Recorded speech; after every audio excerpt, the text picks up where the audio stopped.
Hello, yummy mummies and mummies to be, yummy daddies and daddies to be. Welcome back to the Maternity Diary. If you're new here, you are very welcome to this amazing family. And if you are a returning subscriber, thank you so much for tuning back in once again.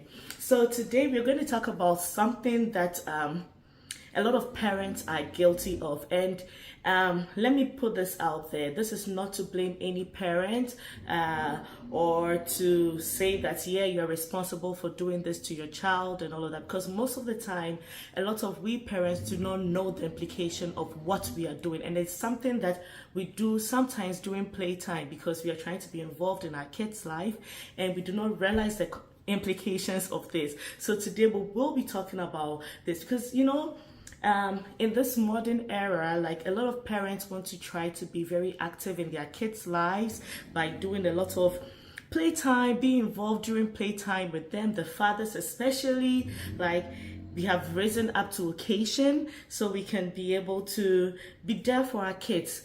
And during this time, we have been subjected to a lot of activities that normally we shouldn't, but the kids, let's say they've watched a video somewhere and they are interested in doing it, and so we also end up doing it with them, unfortunately.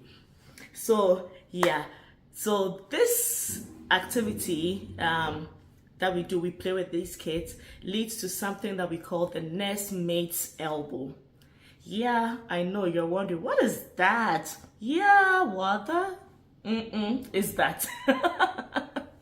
Yeah, so that is what we are here for. Sit back and let's learn something together today. We'll be right back.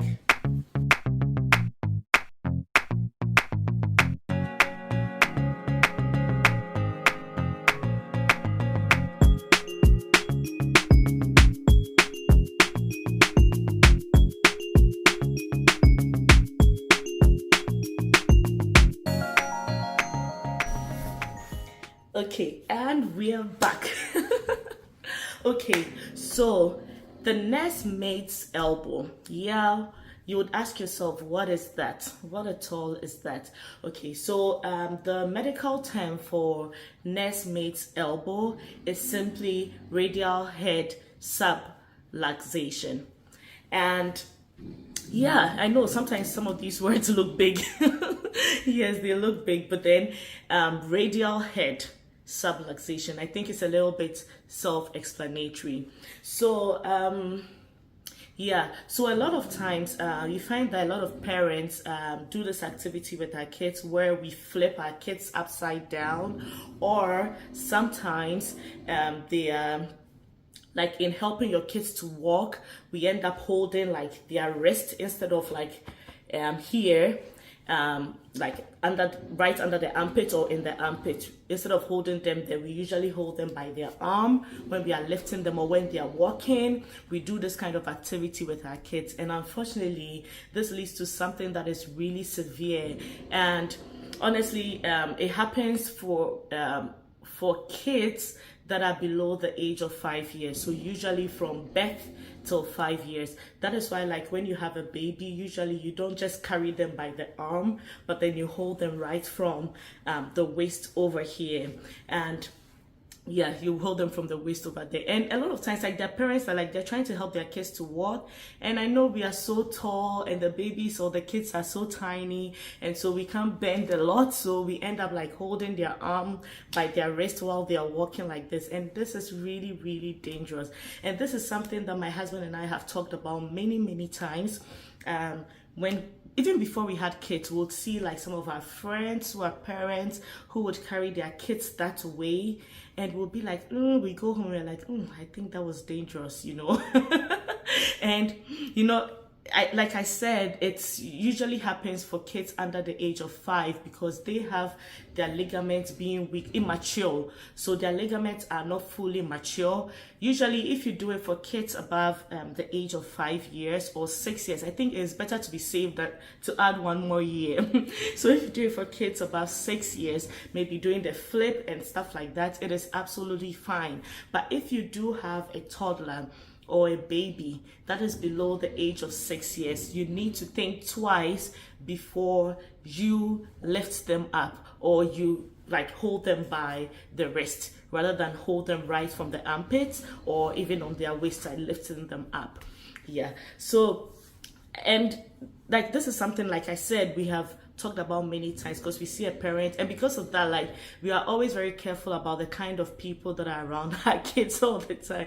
So for instance, like there have been times they say we have a friend who came over and then they were trying to carry our children, and because some of them are like, we have one that is 2 years, another that is 4, we are very particular about the way they carry their kids. We'll prefer for you not to carry our kids at all. You know what I mean? So let's explain what this whole nursemaid's elbow is. Okay, and the reason why it's named nursemaid's elbow is because apparently a lot of parents in the past used to blame the nurse or the help for the injury that is caused to their children, because they assumed that it was the nurses or the helps that were causing that damage to their kids.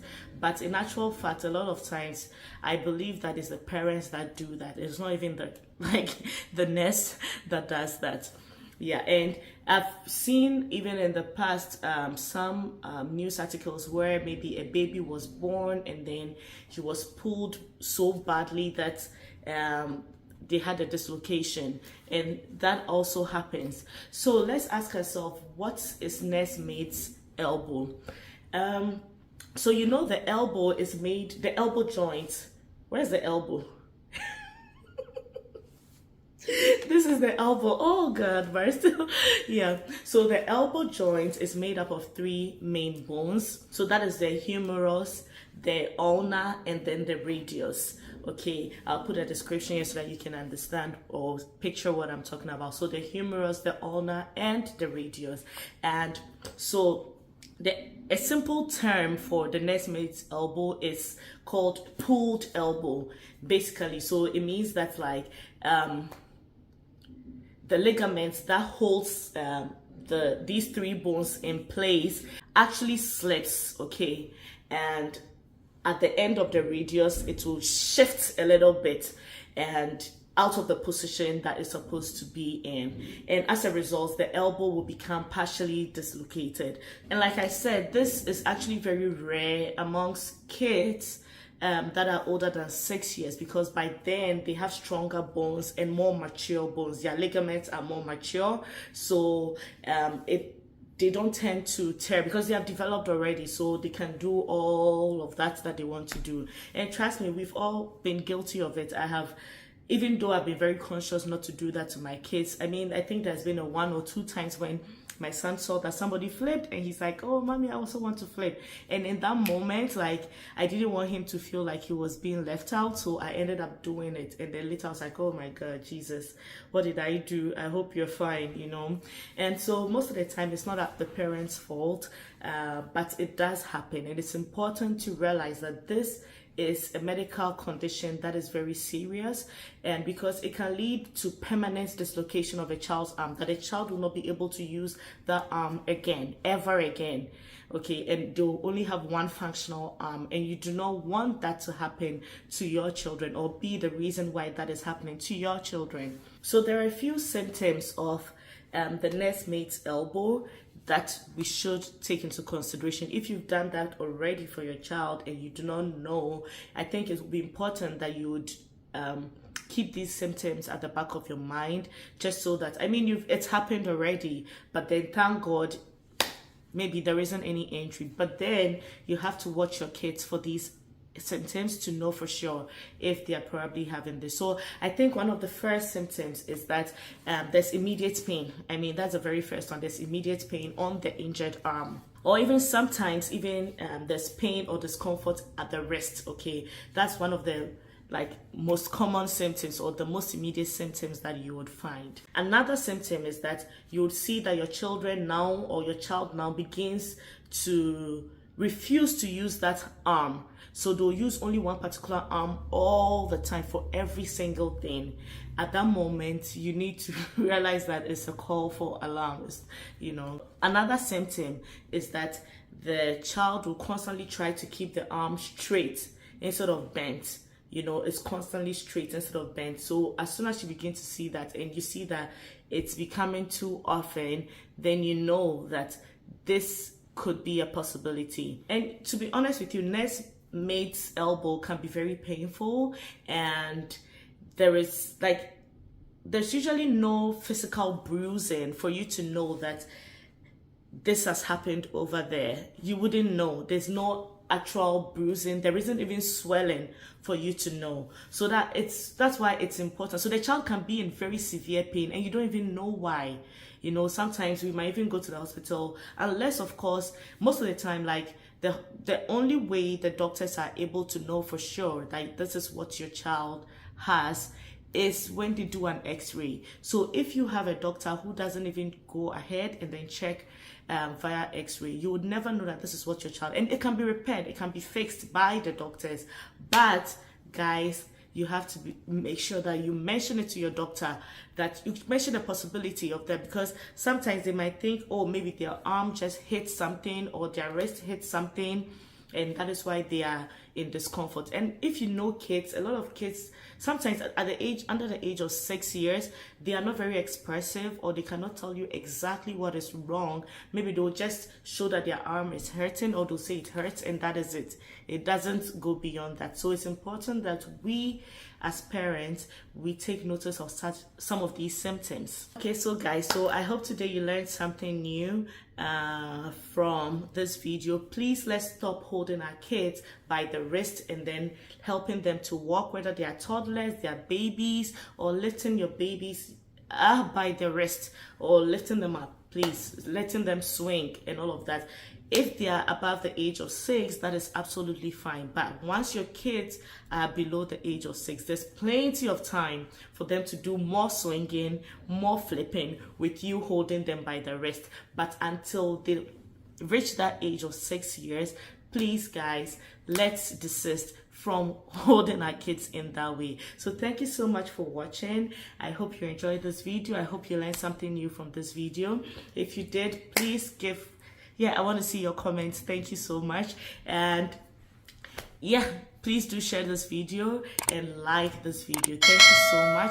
And please, if you've done this before, please do not blame yourself. Don't blame yourself. We are all here to learn. Not everybody knows everything. We keep learning, and this is a safe space for us parents to learn. So until next time, don't forget to stay happy, stay healthy, stay beautiful, and never, ever, ever forget that God loves you. See you next time on the Maternity Diary. Live my life like it's my last day. Live my life like it's my last day. So I'm gonna live